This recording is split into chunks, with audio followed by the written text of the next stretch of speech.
argagixisada waxaa halka looga dilay 127 al-shabaab oo cadawgii ah ayaa waxaa looga dilay dagaaladii kala duwanaa. bismillaahi raxmaani raxiim, alxamdulilah wasalaamu lilah wasalaatu wasalaamu calaa ashraf almursaliin.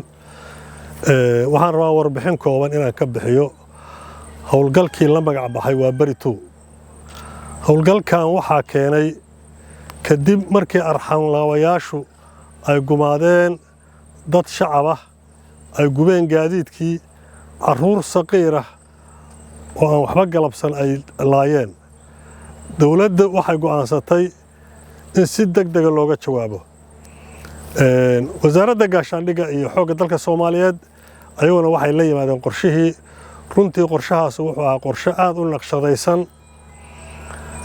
waxaanu go'aansanay awoodda xoogga dalka Soomaaliyeed in aanu dul dhigno nimankan arxanlaawayaasha ah. ilaahay waa nagu guuleeyey. howlgalku wuxuu ka socday 2 meelood, Hiiraan iyo Galmudug. Galmudug oo isugu jirta Qurceel weji ka baxay iyo weji Dhuusamareeb ka baxay iyo weji Baxdo ka baxay. Hiiraanna wuxuu ahaa 4 weji oo kala duwan oo runtii leh yoolal ay ku kulmayaan. maanta waa taariikhdu tahay 20 bisha. waxaan cadaynaynaa inaan soo afjarnay argagixisadii ku dhuumaaleysanaysay Hiiraan. midii Galgaduudna ay hawsheedii noo socoto. argagixisada waxaa halka looga dilay 127 al-shabaab oo cadawgii ah ayaa waxaa looga dilay dagaaladii kala duwanaa iyo goobihii kala duwanaa ee ka dhacay Hiiraan. ayagana firxadkoodii waxaana loo sheegay inay sii yaacayaan ayagoo ku yaacaya si aan tala ku jirin oo tala la'aan ah, qof walba meeshii ka horreysay uu orday. waxaan rabaa halkaan aan ka caddayno waddada laamiga ah ee Beledweyne ilaa Buulobarda inay furan tahay oo maanta cadow ku dhex jira uusan jirin. waxaan kaliya xaqiijinaynaa inaan ka saarno miinooyinkii ay dhagarqabayaasha ku aaseen. waxaan rabnaa halkaan shacabka Soomaaliyeed uga sheegno argagixisadu waqtigeedii waa soo dhammaaday.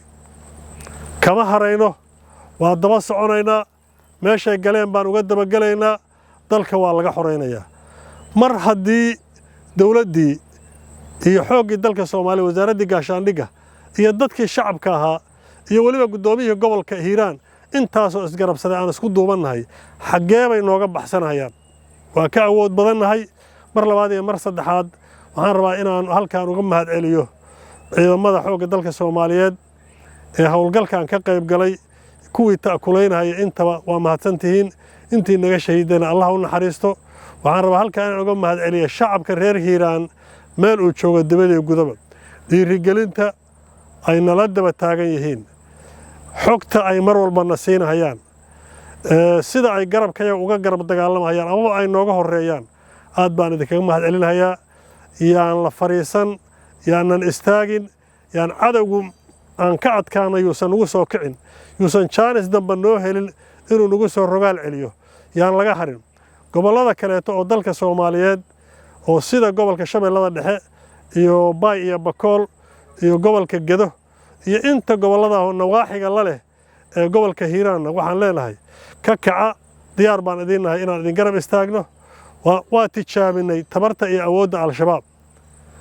wallaahi haddaad ogaan lahaydeen oo dagaal la gashaan inaynaadan u fadhin gumaysi, inaynaadan ogolaateen.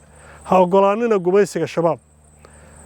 nin shakhsi ah oo wiil yar ah oo qaawan oo aan awood lahayn oo calan madow wata inuu inta ku dul yimaado wax walba oo asagu uu rabo uu kaa qaato adna aad u ogolaatid waa daciifnimo.